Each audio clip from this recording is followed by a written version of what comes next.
Bismillahirrahmanirrahim. Assalamualaikum warahmatullahi wabarakatuh. My name is Faiqah Qistina Binti Shah Rizan, and today I would like to talk about the importance of social and emotional learning in early childhood. Good morning to our respected lecturer and my fellow colleagues. I would like to start today by asking you to visualize a scene in a typical preschool classroom. There is a 4-year-old boy named Adam who is trying to build a tall tower with blocks. But every time he reached the 10th block, the tower collapsed. He feels a heat rising in his chest. His breathing becomes shallow, and he feels an overwhelming urge to scream and kick the blocks across the room. Now, consider two different ways this situation could end. In one scenario, Adam has no tools to manage this wave of frustration. So, he lashes out, hurt a friend standing nearby, and is eventually punished, leaving him feeling even more isolated and confused. In the second scenario, Adam recognized the physical signs of his anger. Take a deep breath and say to his teacher, "I am feeling very frustrated because my tower keeps falling." His teacher acknowledges his feelings, and together they find a way to stabilize the base of the tower. The difference between these two scenarios has nothing to do with Adam's intelligence or his motor skills. It is entirely about social and emotional learning, or SEL.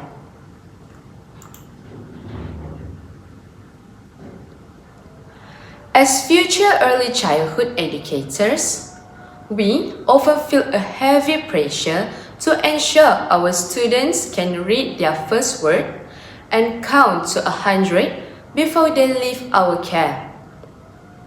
While academic milestones are important, they are only the surface of a child development. Today, I want to share my deep conviction that social and emotional learning is the true foundation upon which all other learning is built. It is the invisible engine that drives success, not just in the classroom, but through a person's entire life. I will discuss the core pillars of SEL, look at how it directly influences academic and professional outcomes through research-based evidence, and explore our profound responsibility as educators in nurturing these skills. To understand the weight of this topic, we must first look at what happens inside the developing brain. In the early years, children are not just learning facts. They are building the emotional architecture that will support them forever. Social and emotional learning is the process through which children acquire the ability to understand and manage their emotions, set and achieve positive goals, feels and also show empathy for others, and establish and maintain positive relationships. This process begins with self-awareness, where a child moves from simply feeling an emotion to being able to name it. When a child says, "I am sad because my mom left," they are using their prefrontal cortex to manage their emotional center. This leads to self-management, which is incredibly ability to regulate one's emotion and behaviors in different situations. It is the bridge between a raw impulse and a thoughtful action. Beyond the self, SEL encompasses social awareness, which is the beginning of empathy. It is the moment a child notices a peer sitting alone and realizes that their friends might be feeling lonely. This awareness is what allows for relationship skills to flourish, teaching children how to communicate clearly, listen actively, and cooperate with others. Finally, it culminates in responsible decision making, while children learn to make constructive choices about personal behavior and social interactions based on the ethical standards and safety concerns. We must remember that the brain is at its most plastic and flexible during these early years. By embedding these skills, now we are providing children with emotional toolbox that they will carry into adulthood, ensuring that they don't have to spend their grown-up lives unlearning the reactive behavior by developed children. They develop as a children. Many people in the wider community still believe that focusing on feeling in school is a soft approach that takes time away from real subjects like literacy and science. However, the evidence tells a different story. Research has consistently shown that children with strong social and emotional skills actually perform significantly better in academic settings. The reason for this is biological, which is a child who is in a state of emotional distress or who is constantly in conflict with their peers is in a fight or a flight mode. In this state, the brain's ability to process complex information or memorize new words is effectively shut down. When we teach a child how to regulate their stress and how to resolve a conflict peacefully, we are actually opening the door of their academic brain to function at its best. Furthermore, if we look toward the future, the global workforce is changing. We are moving into an era where technical knowledge is common, but soft skills like teamwork, leadership, and emotional intelligence are rare and highly valued. By teaching a child collaborate on a puzzle today, we are preparing them to lead a project team 20 years from now. By teaching them to preserve when a block tower falls, we are building the resilience they will need to handle a career setback in the future. We are not just teaching children, but we are building the future citizens of our nation. As a future educators, we must accept that we are the primary models for this learning.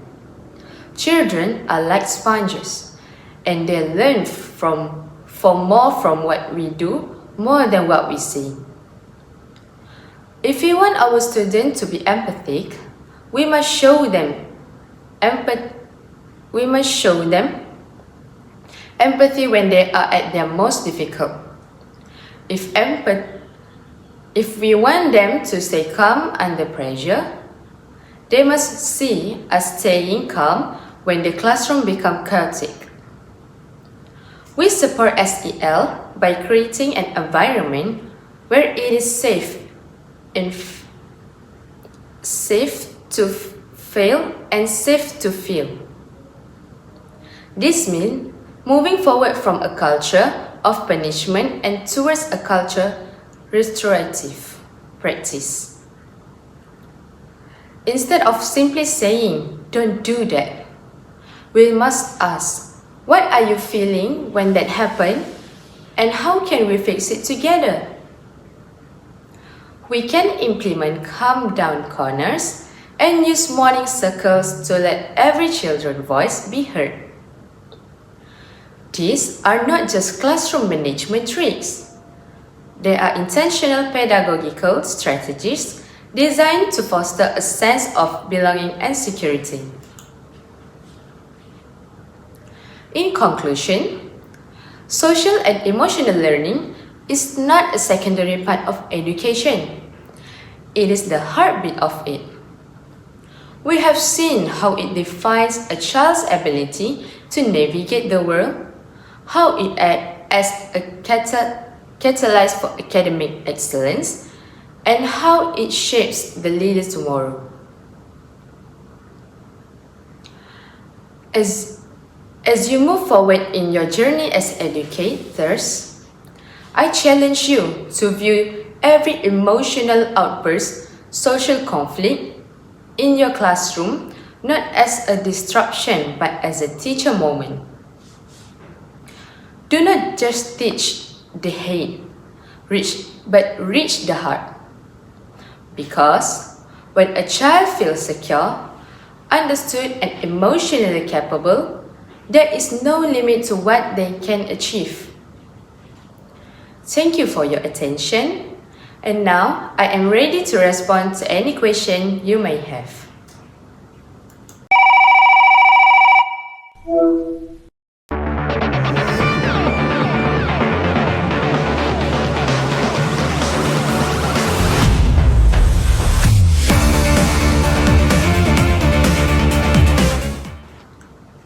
For question 1, the audience is asking, why is social and emotional learning (SEL) is more important in early childhood than later stages of life?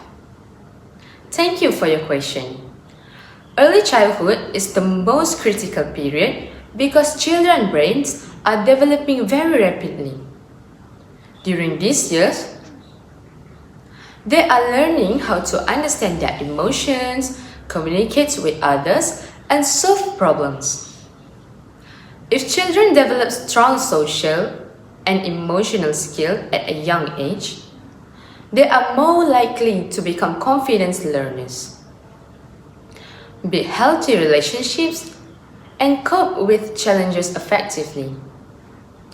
These skills provide a strong foundation and supports both academic success and lifelong well-being.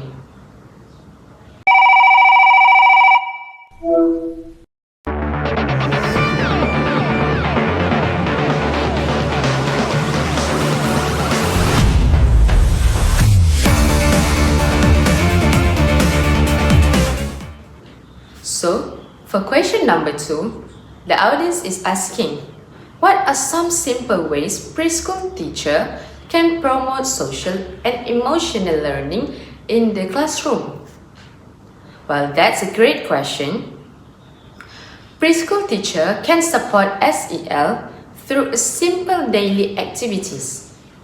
For example, they can encourage children to name and express their feelings. Use storybooks to discuss emotional organized cooperative games and teach teamwork and model a positive behaviors such as kindness, patience, and respect. Teachers can also create a calm down corner where children can manage their emotions when they feel upset.